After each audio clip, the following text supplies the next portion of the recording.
अस्सलाम वालेकुम नाज़रीन, मैं हूं अब्दुल बासित इकराम और आप देख रहे हैं सियालकोट प्लस। नाज़रीन, आज सियालकोट के अंदर नहायत ही अफसोसनाक और दिल खराश वाक़या पेश आया।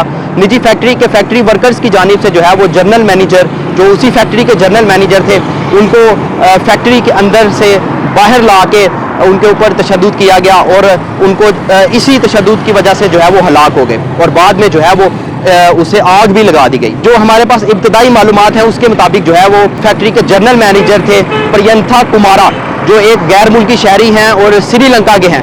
काफ़ी अरसा से तकरीबन 5 साल से ज़्यादा के अरसा से जो है वो यहाँ पे जनरल मैनेजर थे। तशद्दुद की मेन वजह बताई जा रही है, जब हमने यहाँ पे मौजूद जो एनी शाहिदीन और जो फैक्ट्री वर्कर्स थे उनसे बात की तो उन्होंने ये बताया कि ये कहा जा रहा है कि ये जो जनरल मैनेजर प्रियंथा कुमारा था, इसकी जानिब से जो है वो गुस्ताखे रसूल भी की गई, गुस्ताखे अहले बैत भी की गई और साथ ही साथ जो मुकद्दस कलमात थे जिनमें आयतल कुर्सी और कलमा शामिल है उसको फाड़ के पाँव तले रौंदा गया।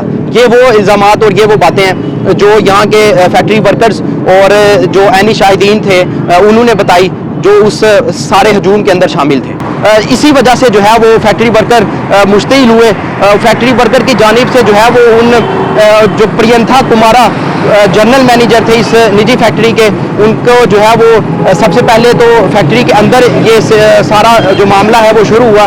फिर उसके बाद जो है वो उसको इस मेन जो सियालकोट का उगो की वजीराबाद रोड है, नोल मोड़ के बिल्कुल ऊपर ये वाक़या पेश आया।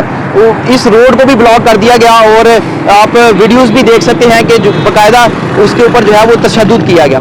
तशद्दुद की ही वजह से जो हमारी मालूमात के मुताबिक ये कन्फर्म नहीं हो सका कि वो तशद्दुद की ही वजह से जो है वो हलाक हो चुका था या उसके बाद उसको आग भी लगा दी गई। आग लगाने के बाद जो है यहाँ पर फिर रेस्क्यू 1122 पहुंची और पुलिस का सारा अमला पहुंचा, जिन्होंने ये सारे का सारा रोड जो है वो साफ करवाया, ट्रैफिक के लिए बहाल किया। अब जो है अब भी यहाँ पे पूरे शहर की पुलिस भी मौजूद है, DPU भी मौजूद हैं, जो हमारे IG कमिश्नर पंजाब हैं, IG पंजाब है, उन्होंने भी इस वाक़े का नोटिस ले लिया है। जबकि कहा जा रहा है कि RPU गुजरांवाला और कमिश्नर भी जो हैं वो बहुत जल्द यहाँ पे तशरीफ़ लाएंगे। इस टाइम जो है वो ये सूरत हाल है कि जो सियालकोट की पूरी पुलिस है, पुलिस फोर्स यहाँ पे कसीर तादाद में मौजूद है और जो फैक्ट्री वर्कर्स हैं वो भी जो भी इस सारे मामले के अंदर इन्वॉल्व थे वो भी पुलिस के साथ ही जो है वो अंदर हैं। तो ये सारे जो भी मामला हुआ हमने इसके बारे में आपको आगाह किया। जो भी आगे अपडेट होगी वो भी आपको आगाह करते रहेंगे।